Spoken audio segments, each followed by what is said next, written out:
Halo guys, Assalamualaikum warahmatullahi wabarakatuh. Buat teman-teman dimanapun kita berada, semoga sehat selalu ya guys. Yang sakit semoga cepat sembuh, cepat diangkat penyakitnya dan bisa bekerja kembali. Jangan lupa terus berusaha diiringi dengan doa ya guys. Curhatan di grup BMI Hong Kong. Ada salah satu YouTuber Hong Kong ini lagi diancam para mbak ilegal, mbak peperan yang merasa dirugikan karena banyak ditangkap oleh Pak D. YouTuber ini membongkar aib mereka, dalam arti seolah-olah mematikan rezeki mereka, anak peperan, seolah-olah menjelekin demi konten, menjelekin mereka. Sebenarnya itu bukan menjelekan mereka ya guys, kita ini untuk apa, hati-hati buat teman-teman semua, jangan kaburan, jangan peperan. Resikonya itu sangat tinggi kalau sewaktu-waktu bisa ditangkap sama polisi. Terus kemarin Mbak Peperan itu menghalalkan segala cara untuk bekerja ya guys. Salah satunya itu membuka klinik abal-abal dan korbannya itu para mbak-mbak TKW ini guys. Kan kasihan kalian itu dapat uang banyak tapi menghalalkan segala cara. Yang dirugikan itu loh guys, kasihan. Jadi curhatannya itu seperti ini ya guys di BMI Hong Kong. Ini tomboy ikut campur urusan orang lain. Dia TKW demi konten, menjatuhkan usaha orang yang kerja di restor cuci piring, pada ditangkap channel dia semua orang Indo yang dijelekin demi dia dapat uang. Urusan dia apa? Temanku cuci piring ditangkap semua karena dia. Jangan sampai kalian jadi korban dia hanya demi uang dapat dari YouTube. Orang iri hati yang gini suka tambah omongan yang tidak sesuai kenyataan. Jualanku di mangkok nasi sering diangkut gara-gara orang ini. Matiin rezeki semua orang yang jualan di sini. Orang ini paling infil sama Pepper. Emang orang Pepper ada nyenggolin dia? Kenal dia aja tidak? Tiap negara itu ya ada aturannya masing-masing. Bukan karena kita konten kreator tentang konten kreator kita dapat penghasilan dari sana, bukan seperti itu konsepnya. Tapi memang kita sebenarnya tidak perlu menjelaskan ya sama orang yang tidak suka, orang yang merasa dirugikan. Jadi banyak teman-teman kita yang curhat nggak tahu speak up-nya itu harus bagaimana untuk saling mengingatkan. Aku loh perawatan di salon kecantikan itu tapi gagal, nggak sesuai harapan. Memang murah sih, tapi dampaknya itu sangatlah jelek. Yang namanya juga abal-abal itu kan membahayakan kesehatan guys, jangkau panjang, bukan jangkau pendek. Terus itu di negara orang juga ilegal, nggak resmi. Kita ini mengingatkan teman-teman jangan sampai kita ini tergiur ingin cantik, bayar yang murah, tapi efeknya ke depannya itu sangat membahayakan diri sendiri. Kalian yang menghalalkan segala cara tidak memikirkan saat seperti itu ya. Kasihan loh teman-teman yang merasa gagal itu. Yang tadinya niatnya pengen cantik, kegiur karena promo murah, nggak taunya malah punya penyakit yang sulit disembuhkan. Mengobatinya itu butuh biaya yang lebih banyak lagi dan belum tentu bisa kembali seperti semula. Terus waktu itu kan Mbak Yanti itu kan katanya udah taubat, udah minta maaf sama konsumen yang udah dikecewakan ya, yang katanya besarin susu itu gagal, terus besarin bokong itu gagal, nggak sesuai harapan, terus tambal gigi itu juga gagal, nggak sesuai harapan, terus minta maaf, disarankan untuk pergi ke dokter klinik yang asli. Terus kenapa sekarang Mbak Yanti itu ada yang tahu buka klinik lagi di Mongkok, malahan pasang behel.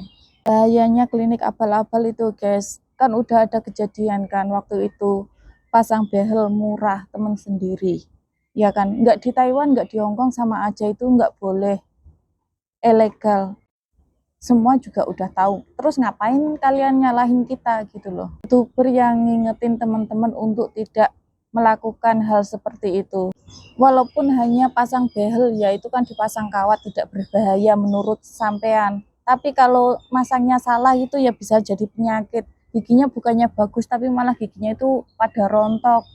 Jadi buat teman-teman kalau pengen cantik lebih baik ke salon yang bagus, yang mahal. Kalau niatnya pengen cantik jangan tergiur murah. Apalagi itu teman sendiri udah tahu selain ART di sini itu ilegal. Kita itu mengingatkan teman yang mau diingatkan aja sebelum terlambat. Toh walaupun kita ini udah keluar-keluar di sosial media, udah Saya hati-hati ya, jangan sampai kalian tergiur kecantikan yang murah berakibat fatal. Itu sampean aja masih punya pelanggan kok, nggak semua. Tahu kemarin itu banyak yang gagal. Kenapa terus masih praktek gitu loh? Di Kak Yati Sam, YouTuber Hongkong Mbak TKW Hongkong ini yang disebut Tomboy itu tadi sempat diancam ya guys, diancam sama orang tak dikenal.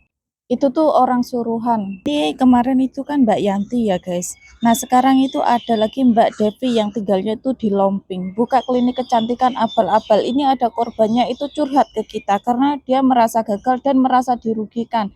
Bukannya cantik tapi malah jadi penyakit. Nah dan mereka itu nggak tahu harus bagaimana, masa harus terima aja. Kan ini curhat. Terus kalau bisa teman-teman yang lain sebelum dan sama seperti saya, jangan ya melakukan hal yang sama. Jadi mbaknya ini pasang benang ya, pasang benang di area hidung biar kelihatan mancung kayak gitu. Nggak taunya malahan keluar keluar nanah, nggak sesuai. Hidungnya itu kayak bolong mengeluarkan nanah kayak gitu loh guys. Menghindari rasa nyeri panas dingin, disarankan disuruh minum Panadol sama Super Tetra, obatnya itu. Jujur ya, aku aja sendiri tadinya itu tergiur pengen ya guys ya. Tapi sebelum saya melangkah, itu udah ada kejadian banyak yang seperti ini. Kayak mundurlah, syukuri apa yang ada. Tapi aku nggak tahu kalau itu tuh abal-abal, nggak tahu guys. Jakarta di Indonesia itu pernah ada ya ceritanya mbaknya ini filler hidung biar kelihatan mancung. Nah filler hidung itu tidak tepat sasaran. Itu di klinik kecantikan yang resmi ya. Yang namanya nasib itu kan kita nggak ada yang tahu, apalagi yang tidak resmi yang hanya ecek-ecek. Itu pas di filler hidungnya itu mengenai pembuluh darah yang ada di hidung. Bukannya hidungnya itu tambah cantik, tambah mancung, tapi malah bernanah. Banyak yang operasi hidung itu gagal ya. Itu kan apa namanya kayak dijahit kayak gitu. Gagal. Lah kalau yang berbahaya ini kan menurutku yang keluar nanah kayak gini kan kalau nggak cepet-cepet dibawa ke dokter itu kan bisa berakibat fatal toh. Jadi penyakit. Apalagi yang tidak resmi seperti ini. Ya guys, pentingnya buat kita hati-hati ya. Jangankan salon kecantikan yang sesuatu yang disuntikkan ke muka kita. Itu banyak kan bedak-bedak yang katanya aman, tapi ternyata itu tidak aman dengan kulit kita. Itu cuma dioleskan saja ya. Dioleskan saja aja bisa mengakibatkan penyakit ya, kanker kulit. Kalau dipakai jangkau panjang, jangkau lama, apalagi ini sesuatu yang disuntikkan ke muka, obat yang dimasukkan. Terus yang apa mbak-mbak cuci piring ketangkep polisi itu emang udah nasib dia ketangkep, nggak harus kita itu ngelaporin. Yang namanya polisi di Hongkong ini ya terus bertugas dengan sendirinya, nggak harus kita ini nyuruh ke sana kemari, ngasih tahu di sana kemari tempatnya di sana. Itu emang udah nasib dia guys, udah nasibnya ketangkep, bukan kita yang ngaduin, kita hanya menceritakan apa yang udah terjadi saja. Walaupun udah banyak yang kejadian ditangkap Pak D kayak gitu, masih aja nggak kapok kok. Terus kenapa merasa terancam gitu loh? Terus tugasnya polisi-polisi itu buat apa? Pak D itu buat apa di sini? Terus yang cuci piring ketangkep itu kan beli majikan ya, beli majikan. Memang beli majikan, bayar majikan, kita seolah-olah kerja di ART, alamat orang tersebut. Tapi kalau kita kerjanya bukan di tempat itu, kerjanya cuci piring, kerjanya di restoran. Oh di sini tuh nggak boleh 2 rumah, 3 rumah, harus 1 rumah. Apalagi kita ini mbak-mbak Indo yang kerjanya itu di restoran.